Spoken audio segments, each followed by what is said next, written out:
Salam dan bahagia. Perkenalkan, nama saya Eko Susilo Sitanggang, SPD, dari SMK Negeri 1 Perbaungan, CGP Angkatan ke-7 Kabupaten Serdang Bedagai, Sumatera Utara. Pada kesempatan ini, saya akan menyampaikan koneksi antar materi, kesimpulan dan refleksi modul 1.1 tentang pemikiran-pemikiran Ki Hajar Dewantara. Dalam kesempatan ini, saya didampingi oleh Ibu Hodiana Nababan sebagai fasilitator dan Bapak Hamsa sebagai pengajar praktik.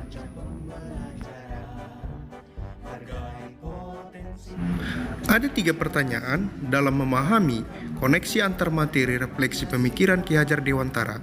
Yang pertama, apa yang Anda percaya tentang murid dan pembelajaran di kelas sebelum Anda mempelajari modul 1.1?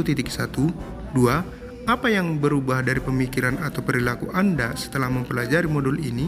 3. Apa yang dapat segera Anda terapkan lebih baik agar kelas Anda mencerminkan pemikiran Ki Hajar Dewantara? Apa yang saya percaya tentang murid dan pembelajaran di kelas sebelum saya mempelajari modul 1.1? Yang pertama, saya berpendapat bahwa pendidik atau guru adalah subjek utama kegiatan pembelajaran. 2. Proses belajar mengajar selalu dilaksanakan di dalam kelas. 3. Tugas yang diberikan kepada siswa sama tanpa mempertimbangkan keragaman kemampuan siswa.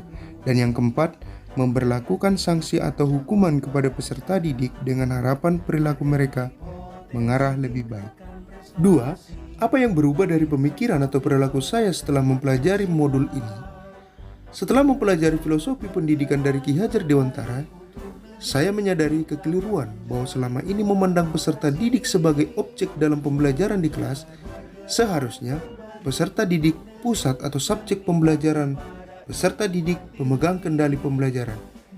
Pendidik wajib menghamba pada anak dengan segala ketulusan hati. Perubahan yang saya rasakan dari mempelajari filosofi Ki Hajar Dewantara yaitu sistem among dalam pembelajaran. Proses pembelajaran di kelas, saya berlandaskan sistem among pembelajaran yang dilakukan di kelas bertujuan untuk mendidik anak sebagai subjek, bukan objek, karena anak adalah pusat pendidikan. Dalam pembelajaran tidak menghendaki paksaan-paksaan, melainkan memberi tuntunan bagi hidup anak agar dapat berkembang dengan selamat baik lahir maupun batin. 3. Apa yang dapat segera saya terapkan lebih baik agar kelas saya mencerminkan pemikiran Ki Hajar Dewantara? Yang saya terapkan adalah 1. Saya harus mengubah pola pikir saya yang tadinya berpikir bahwa anak itu adalah selembar kertas kosong yang tidak atau belum tahu apa-apa.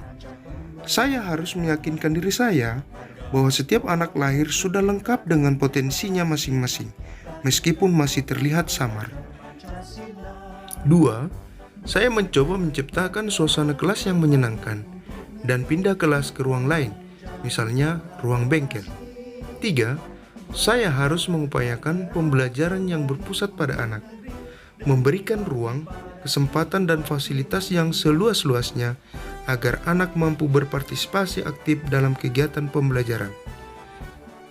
Dan yang keempat, selain memotivasi atau memberi dorongan kepada anak agar berbudi pekerti baik, juga tantangan bagi saya bagaimana caranya agar bisa konsisten memberikan keteladanan yang baik. Guru sebagai sosok yang digugu dan ditiru. Yang pada akhirnya saya berharap bisa memaknai semboyan Ki Hajar Dewantara, yaitu Ingarso Suntulodo. Dari depan saya bisa memberikan teladan bagi setiap peserta didik. Ing Madya Mangunkarso. Di tengah saya bisa menjadi teman yang memberikan semangat dan ide gagasan demi tercapainya kebahagiaannya. Serta Tuturi Handayani. Dari belakang saya bisa memberikan dorongan moral serta semangat belajar. Demikian kesimpulan dan refleksi terhadap materi modul 1.1 tentang pemikiran-pemikiran Ki Hajar Dewantara. Semoga kita mampu melaksanakan dan mengembangkannya di sekolah kita masing-masing. Terima kasih.